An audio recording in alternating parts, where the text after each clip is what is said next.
If you know me, you've probably seen me with this coffee cup.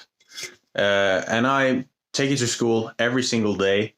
And people, for some reason, assume that I have sugar or milk in my coffee, but I just drink it black. And a lot of people seems to think that black coffee doesn't taste good. Like, how can you drink that? It's so bitter and strong.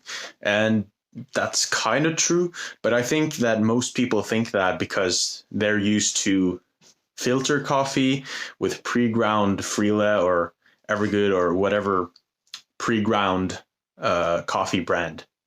So I'm going to show you how I brew my coffee and how I get it to not taste bitter and not be like this black oily blob, but be kind of looking like Coke in a way. So yeah, enjoy the video. The first thing you should do is put on some water and let it heat while we prepare the rest of the coffee. And now to find your coffee beans.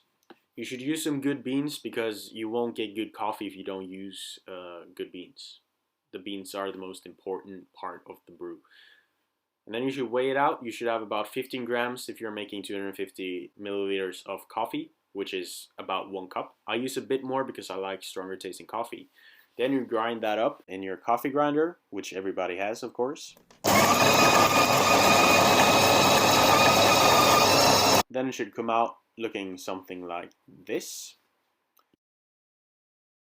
By the time we're done with the coffee, the water should be done as well.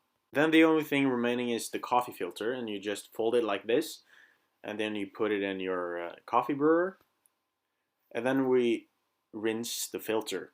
And this is to get rid of any paper taste, and it also makes the coffee in itself taste more like coffee and less papery.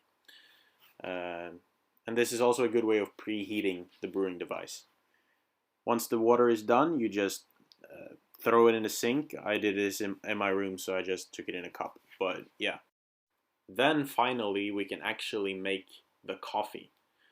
It's a good idea to weigh this out so you know where you are, how done you are with the brew, because it's difficult to keep track of how many milliliters of water you've used. So it's better to just weigh it. Then we're going to start with what's called a coffee bloom. And this is, you take a small portion of the water you're going to use, maybe a fifth, and then you just stop pouring. We do this for many reasons, but one of the main ones is that this causes the CO2 trapped in the coffee beans to escape rapidly, and if you were to leave them in, the coffee would taste more bitter.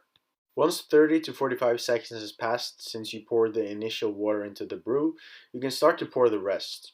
You should first pour about 120 grams of water, then gently shake the brewing device to make sure you get a flat bed of coffee at the bottom of the filter. This is to make sure that you get what's called an even extraction of coffee.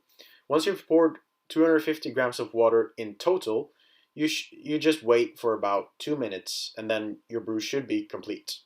Now you should just enjoy the view for about 2 minutes. I think coffee brewing in itself looks amazing.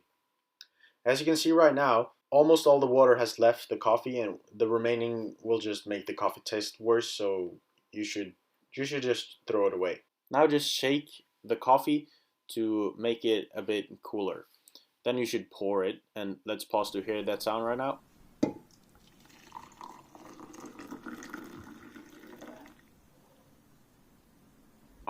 It's a perfect sound. I love the sound of coffee being poured. Now you can enjoy your cup. But don't forget that it's still super hot and you should probably wait a couple of minutes. Always remember to wait a couple of minutes and then enjoy your coffee.